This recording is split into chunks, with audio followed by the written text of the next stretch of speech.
and deep respect for everyone. I feel the loving presence of Srila Prabhupada in your caring association, and I feel most fortunate to be counted as one of your close associates by your dear disciples. Thank you for your kindness and care upon me, as always. Your servant, Brihad Mridangadas.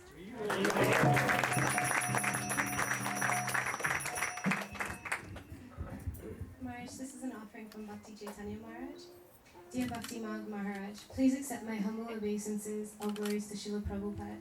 It is a great pleasure and privilege to be able to share this wonderful occasion with you, even though indirectly. You are one of my very dear God brothers. I appreciate so much how you're dedicated to serving Srila Prabhupada in creative ways, walking across Canada and organizing the most ecstatic dramas. Through both of these activities, you've attracted the attention of so many people and brought them to Krishna consciousness in greater numbers than so many other senior disciples of Srila Prabhupada. So you are definitely very successful in your presentation of Krishna consciousness. You're really an exciting devotee, and you're making a very big difference in the lives of so many devotees and endearing yourself so much to Srila Prabhupada by doing these things. You're also one of the most ecstatic dancers in the Krishna consciousness movement.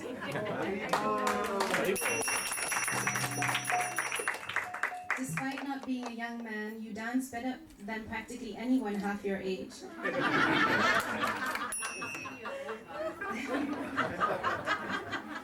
This is because you transcendentally relish the holy names and get a wonderful spiritual taste from them.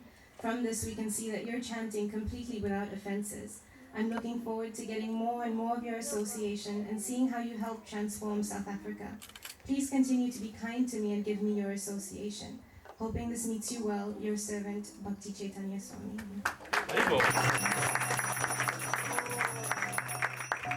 Happy birthday, Maharaj, on behalf of your walking monkey and her family. I have a document here. It's called New Ramuna Memories 1969-1977. And I will write a story that was written by His Holiness Bhaktimarga Swami himself, which was archived, but I had been able to pull some string and get the original. It's entitled The Tom Thompson Masterpiece. You remember that, Maharaj? Written by Bhaktimarga Swami. It goes like this. We had acquired this large Kingston limestone building, an old church in 76 at 243 Avenue Road, as our temple. Srila Prabhupada called it a triumph when it was finally purchased. In the late 70s to mid 80s, we would pick our brains trying to figure out how to have the funds to keep the place going. We went through a series of fundraising items in order to accomplish this. Carved candles, etching, flowers, stickers, even lollipops. Vishwakarma can confirm that the major part of the down payment on the building at 243 Avenue Road came from selling lollipops. One of the items used for fundraising was Korean run-of-the-mill oil painting. Krishnadas Kaviraj Das and I were out one Saturday morning flogging these canvases store to store in Whitby, Ontario. We were not doing well on this particular day. Krishnadas came to me and said, "Hey, Bhaktimarg, I was just talking to a person who knows about the work of the Group 7, famous Canadian Impressionist artist. I mentioned to him about the Tom Thompson painting that we saw in Kapuski Singh. He said that we could get a lot of money for it." Great, we thought. Here is an opportunity to reel in a big catch and solve all the temple's financial concern. So we got the okay from the temple president to take the van and drive immediately up north to acquire the gold mine for Krishna. It was winter. Temperatures had dropped considerably over that Saturday night. The heater in the van was malfunctioning.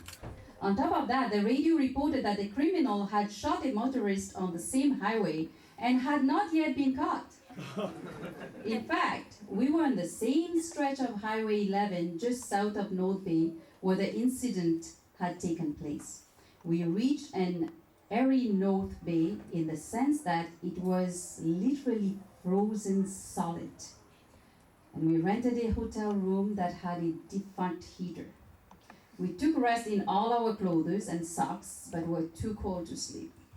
First thing in the morning, we got the van heater fixed and headed off to Kapuskis Singh and to the hotel manager who owned the Tom Johnson masterpiece. I became the negotiator for the purchase. The deal was to exchange several of our landscape paintings, nicely framed, for the Tom Johnson piece. The hotel administrator agreed to this, and they curiously watched me and assemble about a dozen paintings, which would thereafter adorn their walls. They obviously wondered why their one painting would have so much sentimental value to me. As I stapled the canvas to the stretcher frames, a popular song in those times reverberated in the dimly lit hotel lounge. Another one bites the dust. Maharaj can give the lyrics. The sound of the stapled gun seemed to bang in synchronize with the beat of the music. Another one bites the dust. Bang! It crossed my mind that the lyrics could be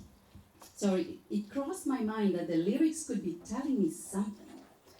Finally, the job was done, and a tired driver, Krishnadas, and I left swiftly southbound on Highway 11 for Brampton.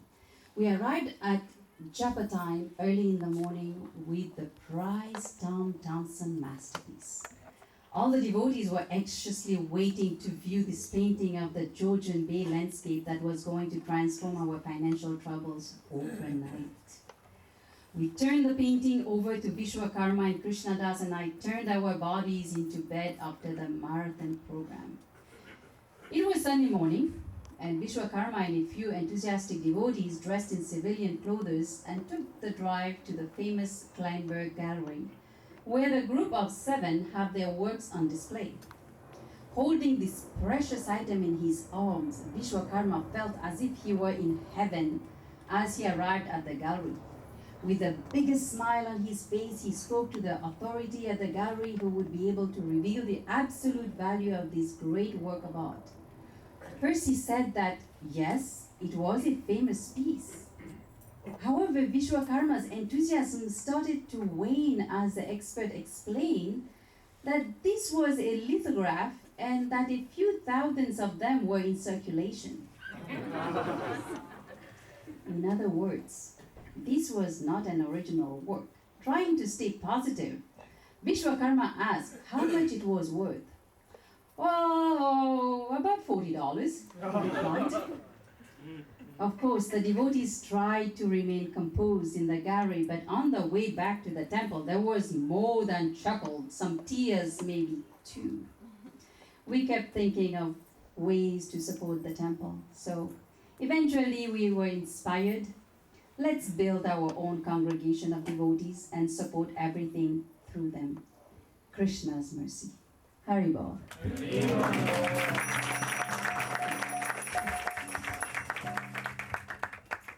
To pursue a life of fine art. Over 30 years ago, in 1973, having already the influence of religion exposed by him, by his parents, it was a youthful quest for life that led Bhaktimarga Swami to adopt an Eastern order of monastic life and landed him in the Hare Krishna movement that was founded by A.C. Bhaktivedanta Swami Prabhupada. Soon after, he began to study the 5,000-year-old scriptures of India, the Vedas, and practiced Bhakti Yoga, which allowed him to evolve spiritually. He became an instructor in these many areas, including mantra meditation, etc. Bhaktimarga Swami's presentation on the subject of life, based on a popular Vedic text, Bhagavad Gita, is lively, candid, and informative. He became a vegetarian, and in 1984 took vows to become a celibate monk, took sannyas. For a long 6 years, he produced and appeared on the Veda Krishna, seen nationwide on Vision TV, aired in Canada. Not forsaking his artistic side, Bhaktimarga Swami expressed himself by producing theatrical presentations in narrative, meme format capturing Vedic themes. By harnessing the youthful energy around him from the Toronto ashram where he resides, and drawing young adults from communities wherever he travels, within a reasonably brief time, major productions find themselves onto stage venues from temples to community centers. Theater for the Spirit, says Bhaktimarga Swami, has something for everyone, whether it pulls at your heartstrings or offers a morality message. In addition to staging temple theater, Bhaktimarga Swami takes to culinary skills, loves the occasional pilgrimage